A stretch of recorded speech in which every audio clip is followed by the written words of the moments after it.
सज्जनों, आइए हम आपके साथ शेयर करते हैं कि कुबेर देवताओं के कोषाध्यक्ष, कुबेर जी के जो कोषाध्यक्ष हैं, उनके पुत्रों नलकूबर और मणिग्रीव की उदंडता को दंड भोगना पड़ा।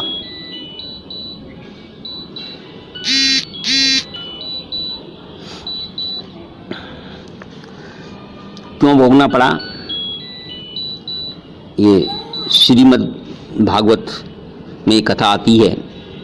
श्रीमद् भागवत में नलकूबर और मणिग्रीव की कथा आती है। ये दोनों कुबेर के पुत्र थे, जो कि कुबेर जी अलकापुरी में रहते हैं, ऐसा कहा जाता है, और वो कोषाध्यक्ष भी हैं देवताओं के। दिन रात विहार किया करते थे ये, इन्हें कोई रोकने वाला नहीं था। इनके जो पुत्र थे दोनों, नलकूबर और मणिग्रीव, क्योंकि वो कोषाध्यक्ष के पुत्र थे। तो नचली जो बड़ा है तो वो सोचता है कि हम जो कर रहे हैं वो ही ठीक है, हमें कौन रोक सकता है। धनी भी हैं, धन के कोषाध्यक्ष ही हैं। कहते हैं यौवनम धन संपत्ति प्रभुत्वम विवेकिता एकै कमप्यन अर्थाय किम यत्र चतुष्टयम। यानी यौवन, धन संपत्ति, प्रभुत्व और अविवेक, इन चारों में से एक भी हो तो अनर्थ का कारण होता है। पर यहाँ तो चारों साथ हो जाएं तो फिर कहना ही क्या है, क्योंकि यौवन भी था उनका, धन संपत्ति थी, उनका प्रभुत्व भी था और अविवेक भी था। कुबेर पुत्रों में ये चारों थे। ये जवान थे, धन संपत्ति, प्रभुत्व था, अविवेक भी था। यौवन का मत था, धन का मत था, अधिकार का मत था। कुबेर के पुत्र थे, स्वेच्छाचारी थे, अविवेकी थे। एक दिन की बात है, वे दोनों अप्सराओं के साथ नंगे नहा रहे थे, नग्न अवस्था में विलास कर रहे थे। उधर से श्री नारद जी आ निकले।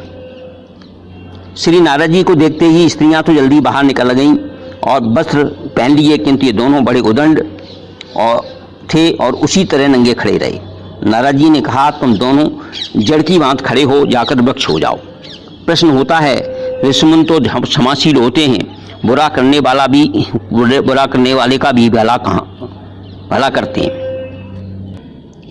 उनमें क्रोध कैसे उत्पन्न हुआ और उन्होंने नलकूबर मणिग्रीव को शाप कैसे दे दिया? क्योंकि मुनि तो क्षमाशील होते हैं। वहाँ आता है, संतों की अवमानना बड़े विनाश की चीज है करने वाले के लिए।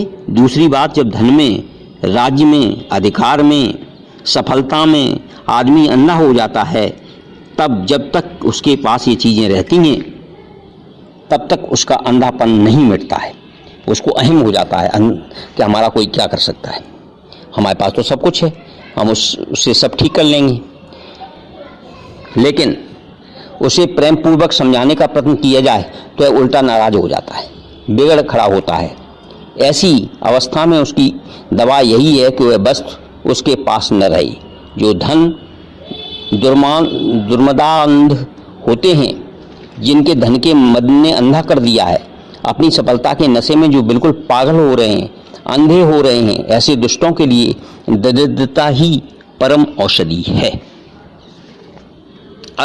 असतः श्री मदांधस्य दारिद्र्यम परमांजनम, अर्थात उनके पास उन वस्तुओं को हट जाना ही उनको नेत्रदान करना है। किसी को ज्ञान मद हो जाता है, भगवान उसे हर लेते हैं। भगवान हमारी मनचाही नहीं करते। नारद जी ने इसीलिए उन्हें श्राप दे दिया कि जिससे उन बेचारों का यह रोग, धन, मद नष्ट हो जाए और उनको आंखें मिल जाएं, उनको सच्चाई पता लग जाए और वे भगवान को प्राप्त करें। जड़ता रूप इस कड़वी दवा के साथ नारद जी ने उनको मधुरतम दुर्लभ आशीष भी दिया कि वृक्ष यौन प्राप्त होने पर भी मेरी कृपा से उन्हें भगवान की स्मृति बनी रहेगी और देवताओं के 100 वर्ष बीतने पर उन्हें भगवान श्री कृष्ण का सानिध्य प्राप्त होगा। तब इनकी जड़ता दूर हो जाएगी, उन्हें भगवत चरणों का प्रेम प्राप्त होगा, ये कृतार्थ हो जाएंगे। इस तरह से उनको शाप दिया नारद जी ने। स्वयं नारद जी ने चाहा था हम राजकुमारी से विवाह कर लें, पर भगवान ने उन्हें बानर का मोह दे दिया था एक बार यह कथा शिवपुराण और रामचरितमानस में भी आती है। श्री नारद जी को बड़ा दुख हुआ था। श्री भगवान को बहुत कुछ कह गए थे। भगवान तो शिक्षाचारी हैं, उन्हें किसी का सुख और सौभाग्य नहीं सुहाता, वे अपना ही भला चाहते हैं। आदि न जाने क्या मोह में नारद जी ने उनसे कह दिया था भगवान से, परंतु भगवान ने उन पर कृपा की। पीछे उन्हें पश्चाताप भी हुआ। भगवान ने उन्हें बताया, हमने आपको हित के लिए ही ऐसा किया था। रामचरितमानस में आता है, अवगुण मूल शूल प्रद प्रमदा सब दुख खान, ताते कीनी निवारण मुनि में यह जिए जान। अवगुण मूल शूल प्रद प्रमदा सब दुख खान, ताते कीन निवारण मुनि में यह जिए जान। आप सरीखे विरक्त के लिए स्त्री सारे अवगुणों की जड़ है, शूलप्रत समस्त दुखों की खान है। यही मन में विचार कर मैंने आपका विवाह नहीं होने दिया, ये भगवान ने नारद जी से कहा। भगवत कृपा का यह विलक्षण भाव देखकर नारद जी का शरीर रोमांचित हो गया। उनको अपनी याद आ गई और नेत्रों में प्रेमता आनंद के अश्रु छलक उठे। मुनि तन पुलक नयन भरे आए। यह समझ लेने की बात है, कहीं हमारे विषयों का निहरण होता है, मनचाही वस्तु नहीं मिलती है। यहाँ निश्चय ही समझना चाहिए भगवान हम पर कृपा कर रहे हैं, कृपा करते हैं। इस प्रकार से कुबेर जी के पुत्रों नलकूबर और मणिग्रीव की उत्तीर्णता का दंड जो है नारद जी ने दिया। ऐसी जो एक कथा है वो श्रीमद् भागवत में आती है। तो आदमी को जो घमंड है वो नहीं करना चाहिए, किसका, यौवन का, धन संपत्ति का, प्रभुत्व का और अविवेक, यही अनर्थ के कारण है। ये कथा से हमें ये मिलता है, ज्ञान प्राप्त होता है कि इन जो अनर्थ के कारण है उसमें हमें मदांध नहीं होना चाहिए। और इससे, इस कथा के सुनने से ये समझ में आता है कि भगवान की कृपा कैसे होती है, कैसे भगवान जो है विषयों का हरण कर अपनी कृपा करते हैं। ओम श्री परमात्मने नमः इति।